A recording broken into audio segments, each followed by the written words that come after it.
guys, what is up? My name is Megan. Welcome back to my channel, or welcome if you're new. I hope you guys are doing well and staying safe, and welcome to part 2 of the major book unhaul. If you missed part 1, do not fret. You can watch it after this part.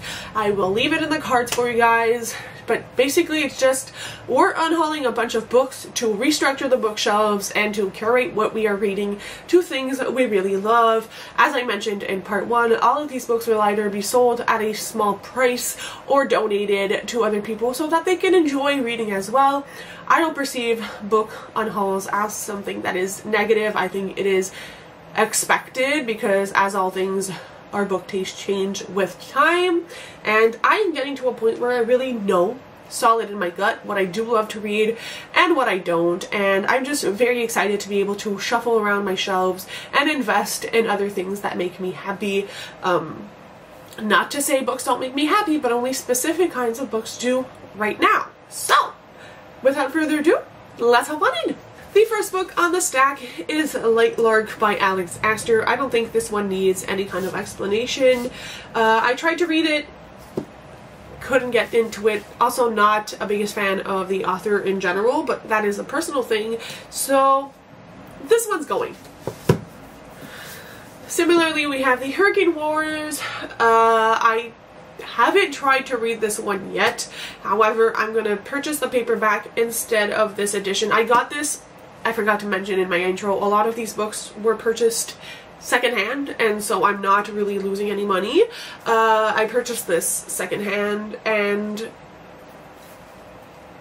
I'm not even sure if I'm going to buy the paperback copy, but it does have a limited first print run. For those of you who are interested, I talk about it more in my anticipated releases for part 2 of the year, but I'm very ambiguous as to if I will repurchase a paperback copy, but I don't like this hardcover. I'm not super inclined to read it as well. Then we have The Applications by S.T. Gibson. This is an Owl Crate edition, and I am actually going to be selling this one again for a lot lower than cost to someone very soon. I forgot to skip that month, and after that I did decide to unsubscribe from Owl Crate. I don't love this edition. I honestly, genuinely am not a fan of the exterior at all. I will say I loved the end papers, but that is pretty much all I loved about this. And I'm not super interested in the story either. I don't know how I ended up with that one. Then, as I mentioned in part 1, LMA's is kind of a no-go for me at this point in my life, and so I'm unhauling her books because I've tried to read them and I don't care for them. So we have Marriage for One here, which the UK covers are stunning, but it's been sitting on my shelf collecting dust. With that, we also have Charlie, Love, and Clichés by LMA's, which I'm also unhauling. This is her newest release. It breaks my heart. It genuinely does. Every time I look at these books, I'm like, I should love them. I haven't been enjoying them. Another book I am unhauling, and I unhauled more of this series in part 1, is Falling for Your Best Friend by Emma St. Clair. These are closed door romances that I really enjoyed. Wanted to own physical copies for a while, but they are not all-time favorites. However, I have recommended these in the past, and honestly, I stand by that recommendation. I think they are phenomenal. If you want cute romance with no spice, this is definitely it. Then I have Thieves' Gambit, which I know I talked how I was excited about the second book in the series. Unfortunately, I don't think it's gonna happen. This kind of gives me the same vibes right now as that book by the author of Ace of Spades, and I got partway into it and I know I need to keep going because the premise of this is what really excited me for the series, and then I pre-ordered the second book a long time ago thinking I was going to have read and enjoyed this book.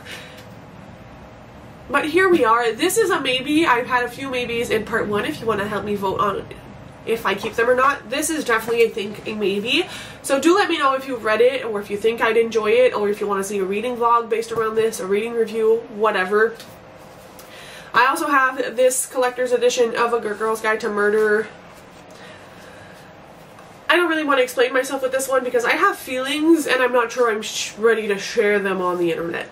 This one has finally made its way to an unhaul. Office Grump by Nicole Snow is a book I've been meaning to read for ages and genuinely think I could have enjoyed. However, it has sat on my shelf for I think 2 years now, and every time I look at it I go all stiff and I'm like, I cannot pick this book up. Don't ask me why. I wouldn't have a reason for you. Again, if you can convince me to read this, please do. If not, it's leaving. Same with Neat, and I talked about Manhattan in part 1 as well. So yeah, I love Candy Steiner. I've read so many of her books, have enjoyed them, bought more of them recently, which I need to haul. But I don't know. It seems like again, this one is going to be a pending one. Do let me know if I should keep it or not. Then we have Along for the Ride by Mimi Grace. I enjoy Mimi Grace. It was fine. I don't keep her books. I have read some of them and come to the why can't I talk? Consensus that I don't need to own them physically. Next time a book of hers interests me, I might get it on Kindle depending on the price difference.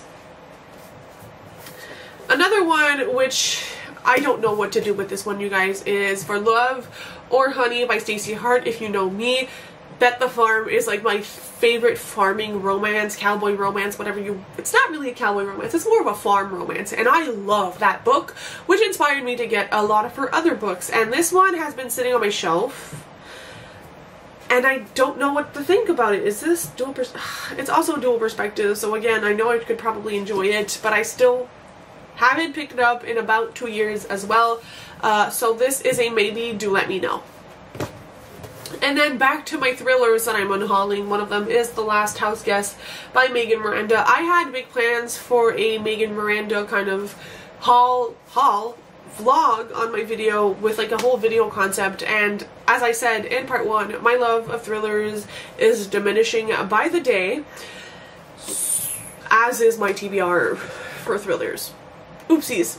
Speaking of thrillers, let's get 2 more out of the way. One is Secluded Cabin Sleep 6, and the other is Their Vicious Games.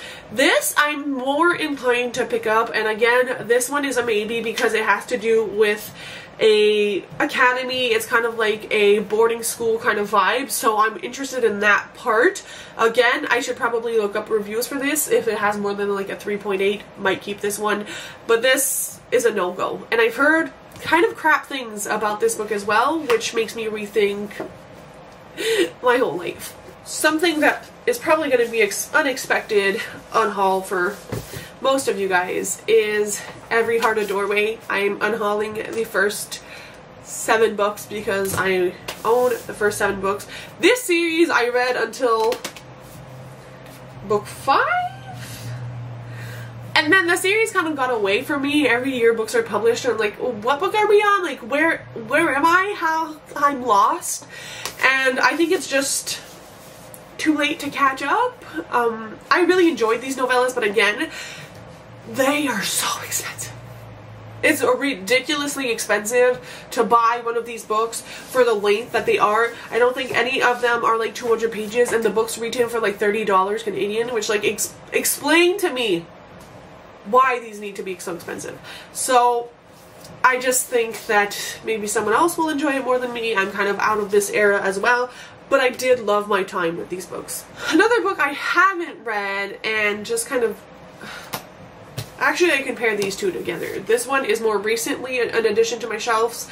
This, I think I want the hardcover, and I know it's on a lot of secondhand markets like Facebook Marketplace and that stuff. So I didn't know a hardcover existed, but the hardcovers are even more gorgeous.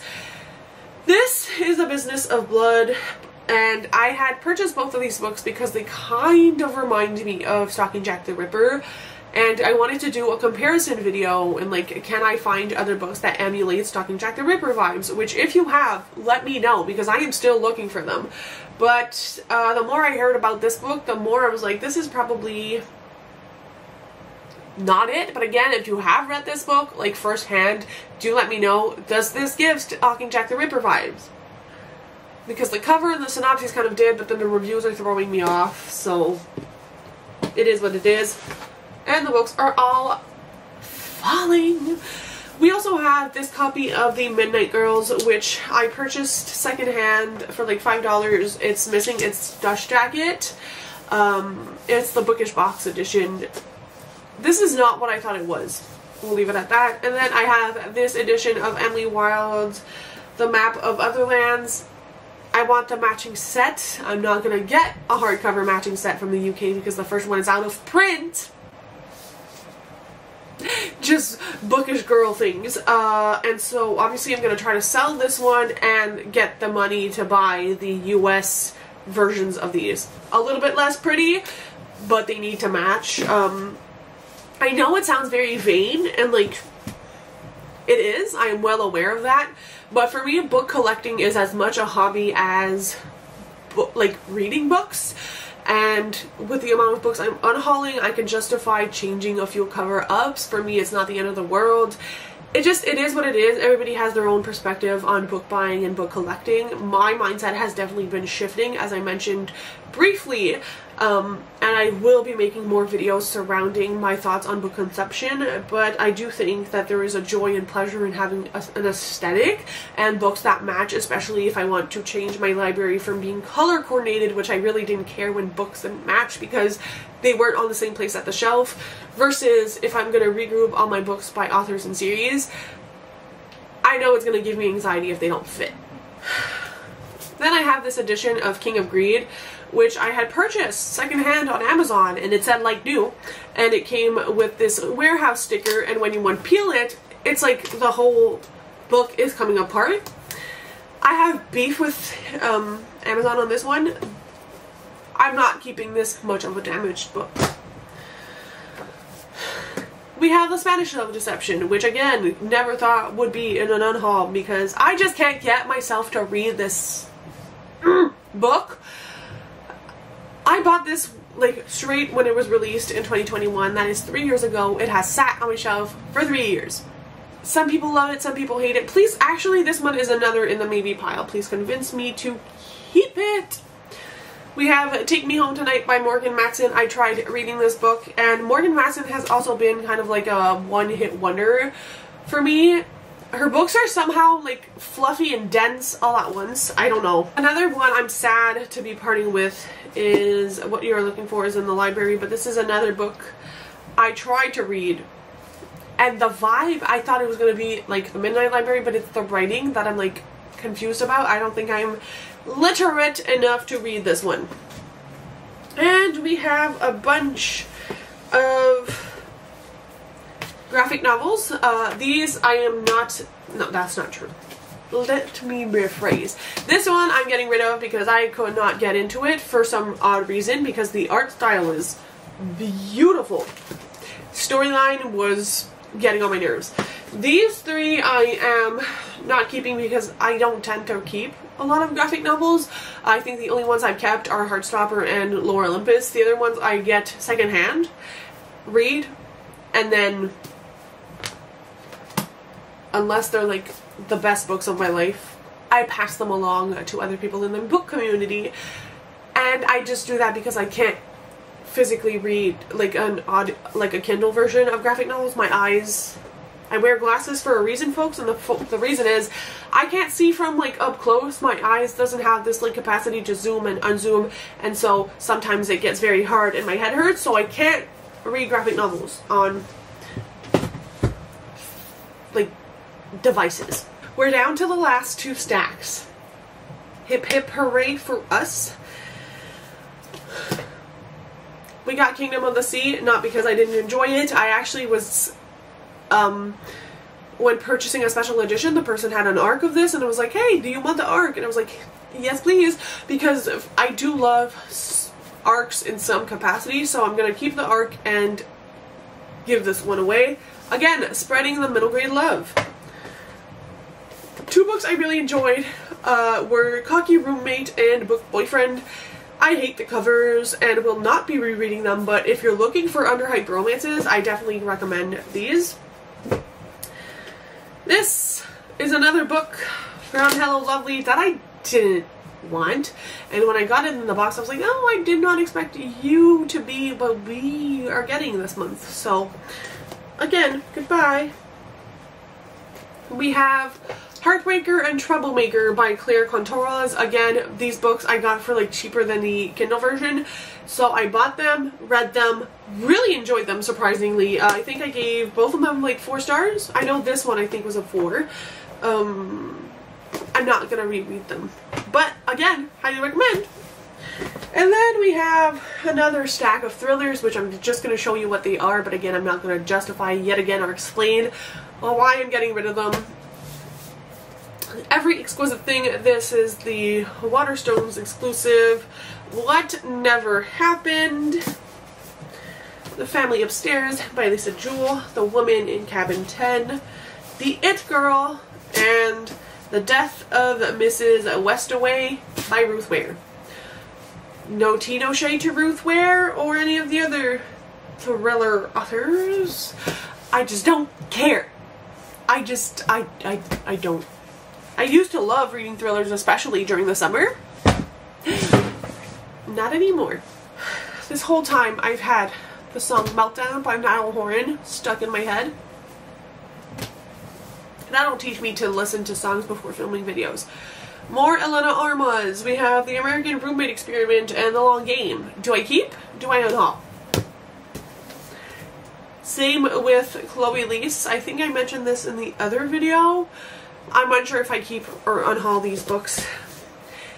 The next 3 books are books I have loved but don't see a purpose of keeping on my shelves.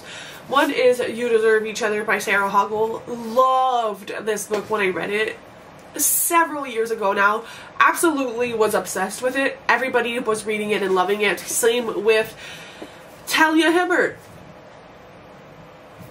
Take a Hint, Danny Brown. Out Your Age, Eve Brown. This I read. This remains unread like 5 years later. Love this one. I am keeping Get a Life, Chloe Brown. But I'm unhauling these 2. And the last book in the entire haul, unhaul, why do I keep calling these hauls? I'm unhauling books, is An Emotion of Great Delight, because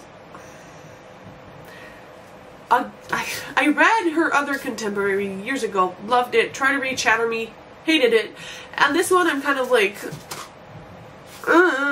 in the middle about, but not enough to try to read it again. So that is it. Again, no tea, no shade to any of you. If these are your favorite books, you've got great taste. Honestly, you do. I don't think I've hated anything here.